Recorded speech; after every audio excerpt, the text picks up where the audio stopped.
But I'm going to ask you guys, we're all in Colorado and we have this terrible weather with the smoke. How are you guys doing with that? Like, is it crazy just quickly as we're getting ready? Yeah, it's been a little better the last couple of days, it seems like. But yeah, it's been a pretty dreary looking summer. Yeah, man, I'm swear we are buying a full house, an entire house, like air filtration system. I don't want to I don't want to starve my AC unit blower with for oxygen. But that said, let's get started today. Welcome everybody to the latest episode of the Page Black Leadership Series. We're here every Thursday with answers to challenges business leaders in the middle market face. And today we are talking about data. I want you to think about the last time you walked by a server. It might have been in a dusty closet in a small business, might have been in a co-location facility that's really sophisticated with armed security. There's just no question there's a lot of data. In fact, when I was doing my research, I'm going to read this. There's so much data. It actually astonished me just a little bit. We are generating as a society 1.1 trillion megabytes a day of data, which is a shocking number to me. But even more shocking is that we're generating, and I misread this at first, and it shocked me when I actually figured out what it was saying, 1.7 megabytes of data, each of us per second is the latest stat that I saw, which doesn't shock me. But the problem is, and the challenge that we have is that you see business owners with all of this data, and they have absolutely no idea how to use it. That they're collecting it, and if anything, it's actually increasing risk if they're hacked and they have that data get leaked. Then it's actually increasing their risk. But we're not here to talk about IT security today. We are here to talk about how you can leverage that data as we get started. So with that in mind, let me introduce my panel today. And I'm just going to go to this screen so you can see them. We have David Napoli. And David says I'm going to start in the back end of he says he started his career as a rocket scientist. So now the question really is what's really more scientific, rocket science or data? Maybe David will answer us for that, but he has 25 years in experience in advanced analytics, data visualization, data management, and data literacy, which I think will be valuable for today. He's had roles as a decision support analyst, lead actuary, and statistician, research manager, and director of analytics. So we're really excited to have David here on the podcast, on the LinkedIn Live. And I think he's going to bring a lot of value. We also have Mark Brody. He's a senior level marketing director. And I met Mark when he was at his previous position. And the reason I thought of Mark for this, I'm not doing any of the stuff he gave me, I'll do that in a second, is that Mark had the best marketing data. I thought we were going to come in and we were going to have a conversation. I might have an opportunity to help him. And I walked away going, that's what I want my company to do in terms of data. So Mark is a leader in this area, and I think he's going to do that. Mark is a transformative marketing executive and a strategic change agent who leverages digital technology to drive efficiency and effectiveness in organizational systems. And I will tell those of you out in the world that want to leverage data to make a difference in your company, Mark is in the process of looking for his next adventure. So April kindly has just shared his link. If you are looking for somebody to help you understand data, especially from a marketing perspective, Mark is your guy. Get him on there. Next, we have Tracy Campbell. I am grateful for her coming. She's the Chief Executive Officer of Bridge Healthcare Partners. She's been a healthcare executive with 30 years. And speaking of an area that needs important data, it's healthcare. 30 years of successful experience creating significant value to healthcare industry. And she's passionate about making healthcare better for everyone by leveraging technology, and that probably means data, and people to achieve healthier communities across the United States. And I'm excited because she comes in as somebody that is a CEO and brings that CEO perspective. So thank you, Tracy, for joining us. We also have Barrett Johnson. Barrett is the managing partner at Salo Services. He has spent his entire career working with data and analytics. He formed with companies across many industries as a consultant and in industry. And I think he's got Deloitte, even though it's not here. He did a little bit of this for Deloitte. I'll just give you a little bit of a brag there. He formed Salo Services with Jason Heron to help more companies and especially nonprofits and small businesses utilize their data.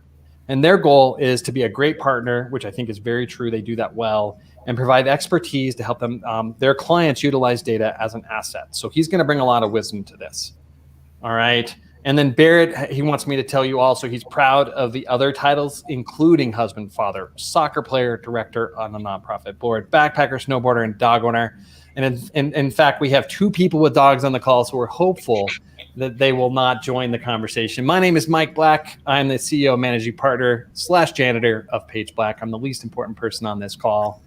Let's move forward. We're going to get started with our first question. And really, we have 2 steps to this. We're doing shorter questions with the idea, or fewer questions with the idea that we can have more conversation. And my question for my panel today is, what stops business leaders from using the data to make better decisions? What gets in the way? And so we'll shift into the panel as our resident CEO. Tracy, I want to hear from you. What do you see when you're talking to other CEOs, or what are some of the challenges you've faced as you've tried to negotiate this path of leveraging data? So first of all, thank you for the opportunity to be here with these other great panelists. I think we're going to get a lot of great reasons why it's tough. But probably the most simplistic reason that gets in the way is we, as you mentioned at the very beginning, we have a lot of data that is in front of us, but it's not turned into information that truly creates insights for the problems we're trying to solve or for the challenges that our companies are facing. And then the only other one I'll just quickly give is that so much of our reporting is looking back. It's the result of, we're analyzing results and then creating, which puts us into a reactive mode in looking back at what that information is telling us. And there really are, it's hard, but there really are tools today to help us leverage that data that's been looking back and shift it and pivot it into creating proactive ways to use it to make better decisions going forward. So those are my 2 reasons why we we get challenged in using data to make informed decisions. Yes, so lots of data, and then we're in a reactive mode and I think that's probably a little bit of a causal thing there, that you have so much data that you then end up reacting because you can't figure out how to leverage it. Right. Yep. For sure. Mark, what do you see, and what have you seen in your past life? Well, I think one of the big things is, depending on the size of the company, obviously, and what their digital maturity is they again, everybody's collecting this massive amount of data, and yes, it's living on servers, but it could be living on spreadsheets. I mean, it's all over the place, right? And so even to Tracy's point, from a reporting standpoint, it's very arduous to kind of pull all this information together unless you have some type of a data warehouse where everything's really organized.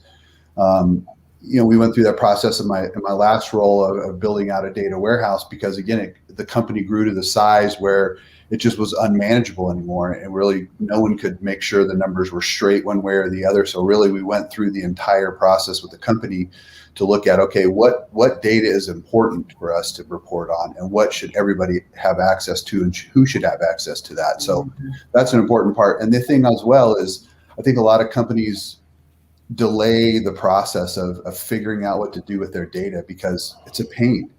I mean, it's a lot of work. It takes a lot of resources. It generally takes some money, but it's kind of like life insurance. As cheap as it's going to be today, the longer you delay it, the longer you put it off, the more expensive the process is going to be to clean up. So those are the common things that I see, is people start too late of trying to organize that into a manner that they can actually use that. And to Tracy's point, using that data for predictable modeling versus, what went wrong or what went right. So instead of we know what's going to go right because this is what the data is telling us. Right. So again, here I'm hearing it's just so big in people's heads. Yep. That they just avoid the problem entirely, which I think is in everything in business, is your willingness to take on those hard things and then take baby steps forward is such a huge thing. I mean, it's a massive project that takes away from, in most people's minds, that, well, we're out selling and we're providing service, right? Those resources are being diverted from actually creating revenue, when if they look at it from a different standpoint, that data can help them generate that revenue more easily or more efficiently. Right. Invest now to get the growth. Barrett, you about started talking. Let me just throw it your way. Yeah, no, I was just gonna add to that. One of the things that we usually engage with our clients is do you have a data strategy? And we know what the answer is. They're like, wait, you can do those two, you can do that. And so what we really want to do is really kind of, before they even jump into some of the stuff that Mark was talking about, like, what is your plan? What questions are you trying to answer? Let's start there with some of these things. So, and then work our way back to the data and only use the data that we need. We don't want to be drinking from a fire hose. We want to be getting the right information at the right time. So we usually start with the data strategy as a way to engage with our clients and really start having them think about what is important when it comes to their data.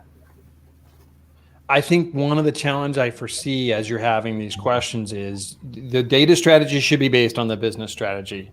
Yes. That should drive the questions and that should drive the data strategy. But how many times when you're having that conversation do you have a fully developed business strategy? True, but you could just start with what's the most pressing question you have right now. Let's start there, right? Or what's the hardest question that you need to have on a regular basis that you just can't seem to get your hands around because it goes through two people, you don't trust the data, things like that. So yeah, you want to kind of start small, but still always thinking about the overall, like, what information do we have? Another one that also comes up is making sure that everybody's in agreement across the organization of what data means. Like, customer can be defined several different ways. And that's kind of like one of those things that you have to work on when you're working on those first questions is how are we defining these things as well? And it really opens up a conversation with the client. Absolutely. Yeah. What's a lead versus a prospect versus a opportunity, all those things. David, you're nodding. What are your thoughts? Yeah. So Barra is just hitting on several of the items that I have on my list. So there's 4 items that I was going to bring up, and we pretty much covered them already, but we'll make the quick side notes since you did mention it before. So my transition from rocket scientry into analytics, especially with healthcare analytics has been a heck of a lot more complex than anything I did in building out second stages of rockets. So that was my focus for 4 years. I was in orbit. So that pales into comparison to everything that I've done since then. All right, very cool. Well, one, it's cool that we actually have a real rocket scientist on the call, and it's impressive that data's harder. Yes, very much so. Yeah, so the items I had on my list, and as I said, this is not going to be anything new to what's been discussed already, was, starting with the meaningful question. I said most often times they'll start with the data and it becomes a limiting discussion because data's not clean or they're not really aware of what's there, or even if they know what's there, then it puts them within a box of what they feel that they should be asking about. Instead of starting with the question, what is truly meaningful then for the business and for the organization and for the people you're trying to work with, and then going, okay, based on this meaningful effort, now what do we need to help support us and guide us and come to that decision, which may be some of the data at hand, may not be. Now you have to start building it out from there, which then leads into the second piece, into what was discussed before, is really the need to level up within data literacy.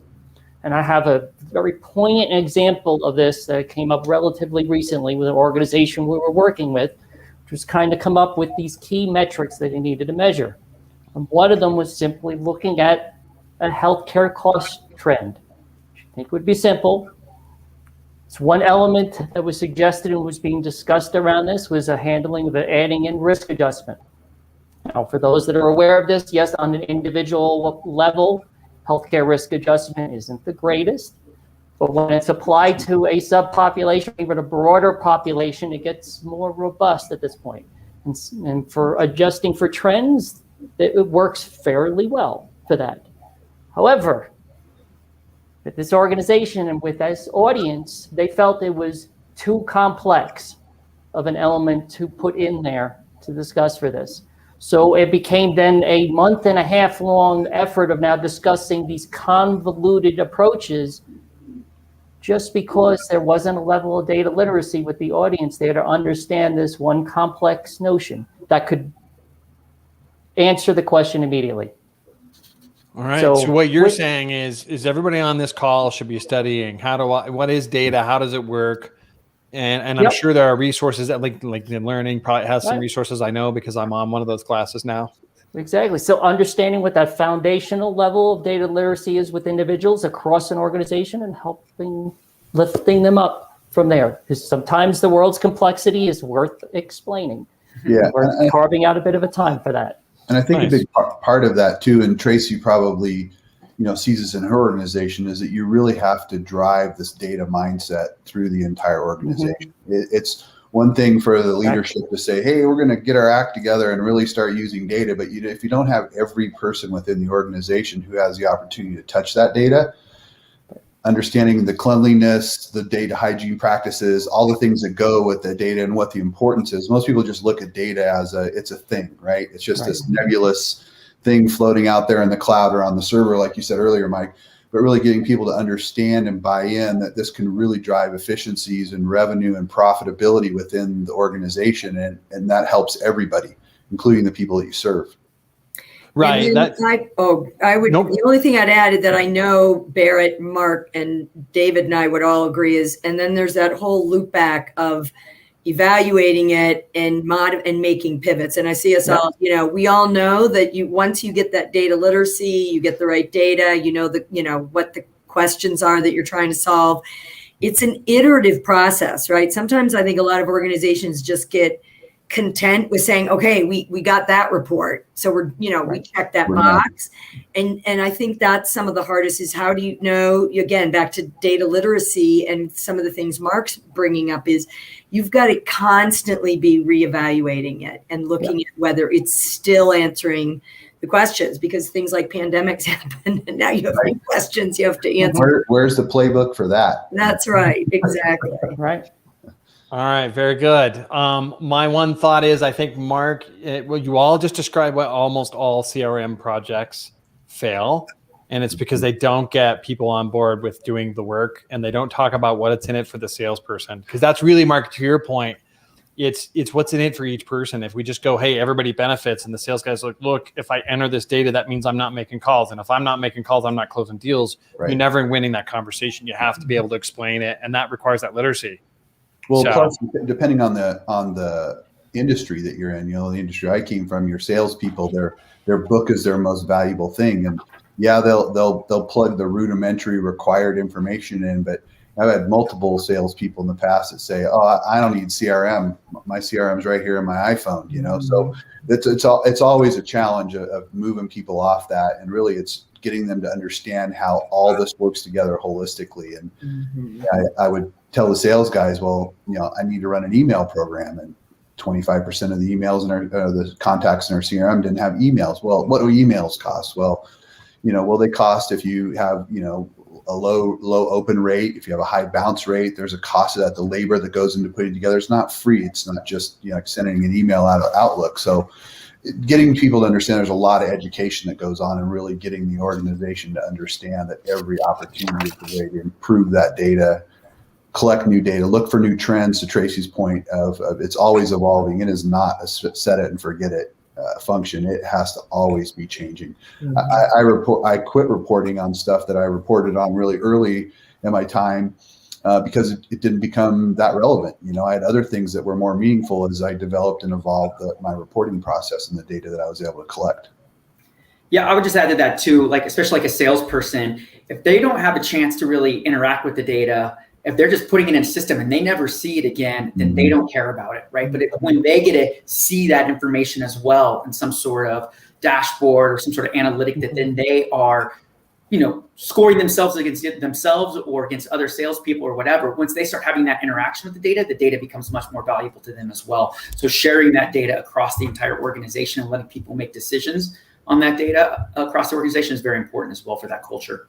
Yeah, well, and if you start getting into lead scoring and this one's going to close faster and they start getting some wins out of it, now you've got some people on your team. Right. Get an appetite. Yep. That's right. Well, I tell you, you give me that, I'm going to be all over it. So I'm there. All right, really quick before we move on to our next question, I'm going to talk something about near and dear to Paige Black, and that is, we don't like guess and hope marketing. So if you're a small business owner and you're growing, initially you do have to do a little bit of guessing and hoping around what you're going to do in terms of marketing. But we really, as you grow, you become as a business leader, especially if you're moving out of a sales into a leadership, or your company's a larger company and you don't have those daily contacts with a business leader, then you really are guessing at that point. And so we want you to think about it differently.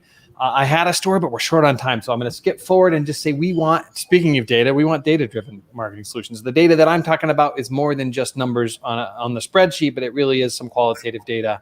The story I'll tell is that we were working with a commercial mason. I've told this one a little bit, but she started off with very little marketing data. We went out and interviewed her best customers, and it came back, and we built a website based on what was really important to her best customers. And so because of that, and now we do social media campaigns, and she talked about meeting with her largest competitor, who is a much larger company. And the CEO of that company told her she is now the standard bearer for the industry because her social media really stands out. And so we're lucky that she's a great company. She was nailing it, and we just helped her communicate that well. So that said, let's move forward. I also have a webinar coming up, and we're going to be talking not about data, but how to survive the Great Resignation and come out stronger. And believe it or not, marketing has a role to play. But we're bringing in some HR and leadership consultants as well for that one. That one's going to be September 14th. The times are there, and we'll share that link as well. But let's move into our next question. And we always want, if you're coming to something like this, you never want to walk away with just thoughts. You want what's one thing I can do? Concrete, baby step, one thing I can do. And we're going to get started off. David, I kind of picked on you last time. I introduced you to the rocket scientist, and then I made you go last, and then everybody said some stuff. Let's get your shot. What's one thing companies need to do?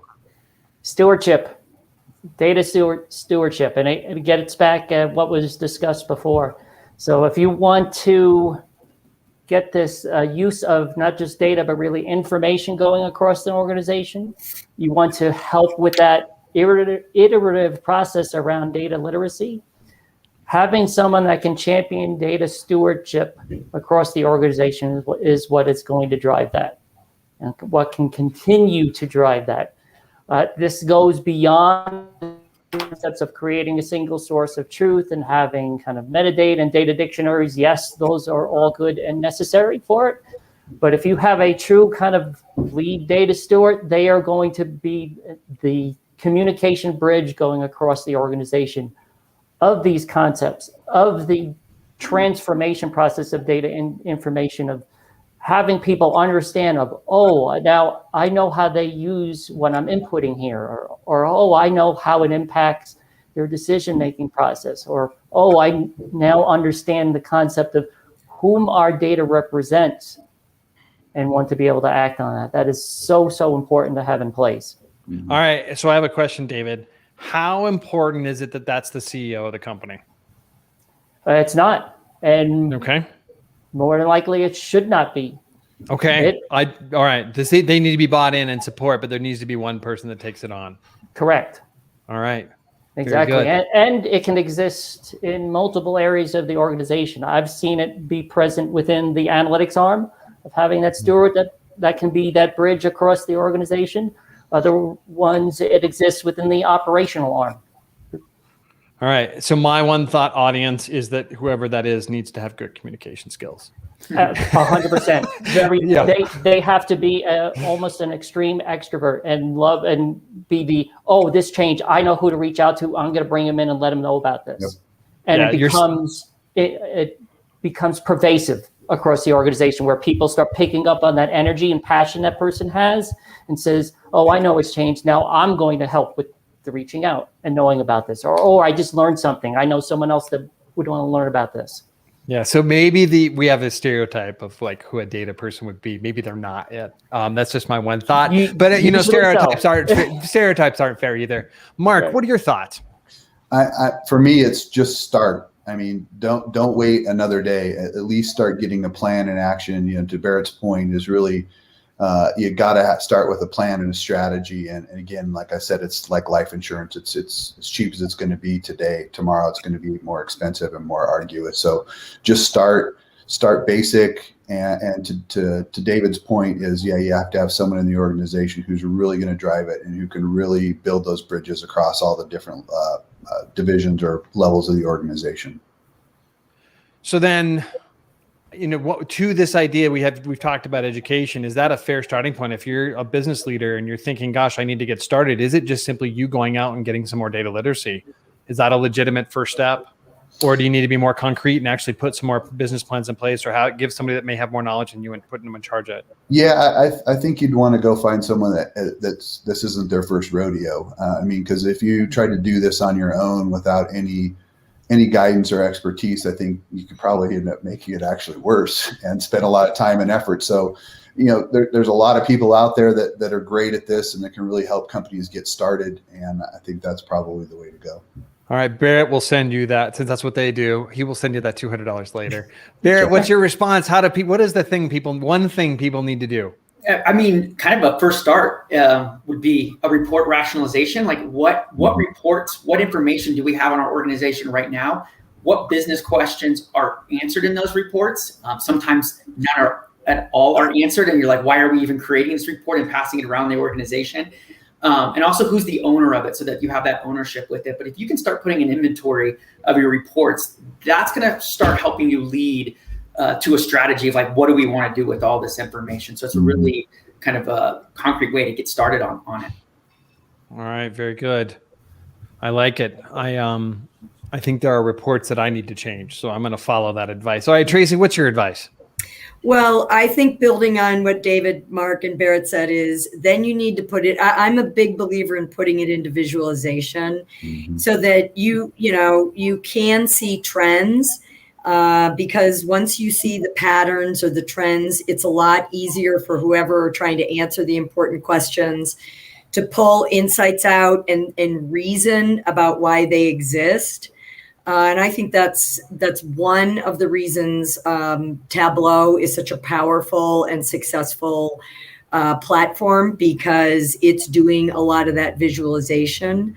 And then the other thing the visualization does, building upon what the other three panelists said, is it then helps you with the why. I think some of the reasons, that we've been saying are barriers is making sure that in that data stewardship, in that ownership, and getting everybody across the organization to agree, is making sure that everybody understands why we're doing it. And, and so visualizations, I just think, really help get you. I mean, that's something after you do all the things that the other three panels were saying, then you got to put it into something that does create insights and information for action to take place. Can't tell that I support that statement. Yes. Yes, you can. We have a minute or two left. Tell us why. Tell us why. Why, from the visualization standpoint? That's the storytelling piece. This is what brings relevance. It gets back to that person piece. When you start telling it through the visualization process, that's showing and telling the story of data. So that's it's a key piece that everyone needs to realize. It's not just visualization. There's going to be annotations, narrative that's going to couple along with it. That storytelling process, everyone is very comfortable with that. And once you start making it relatable, they go, oh, now this is related to me. This is important to me. Now I'm engaged with it, and now I want to learn more. Now you have their attention drawn at that point. Now you could start doing the process of, now I'm going to provide you even more knowledge, which becomes that wisdom that you can then act upon. That process, that storytelling makes it very comfortable for them, very engaging, draws people in. I'm just going to add to that the impact of a visualization is amazing. When you can take a spreadsheet that has hundreds of thousands of rows, or a database that has so much, and you can put that into a visualization or a dashboard, and you can very quickly determine, I need to go dive into this piece of it, or I need to know everything is okay. You just see the light bulb go off and be like, wow, this is amazing. A visualization is so powerful.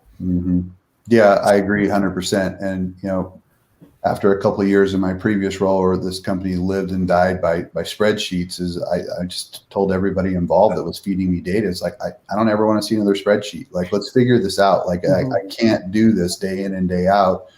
And the visualization piece is so important, because whether you're reporting up or trying to build support for something within your organization, that visualization is so much easier than pulling a spreadsheet up on the overhead and trying to run through all these numbers and formulas. It doesn't work for people. Like, we're visual people by nature, and so I think that, to David's point, is a great key.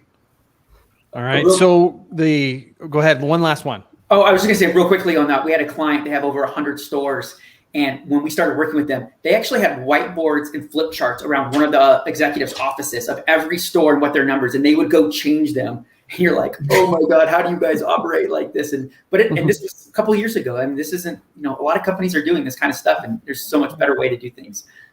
I have hashtags on my spreadsheet right here. I'm kidding. All right. So this doesn't always happen, but we actually have a little bit of a sequence of steps. Mark says you absolutely have to start, and you can't start by learning yourself. You must take David's advice of bringing in someone that can be a steward or an expert, outside expert, that can kind of take that on.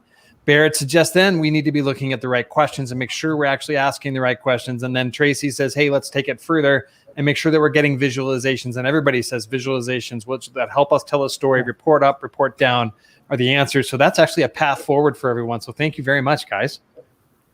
All right. Before we head out in the next 30 seconds, I'm just going to talk about next week. So we're here every Thursday from 12 to 12:30 Mountain Time. You can see the other times there. And next week, we're going to talk about how you can have better meetings. And so I have 3 experts coming in that have really strong experience on hosting great meetings. And I happen to be decent at it myself. So I'll have a perspective on this one. Thanks very much, everybody. I hope you have a great rest of your week, and we will see you next time. Thanks, everybody. Thank you. Thank you, Thank everyone. you.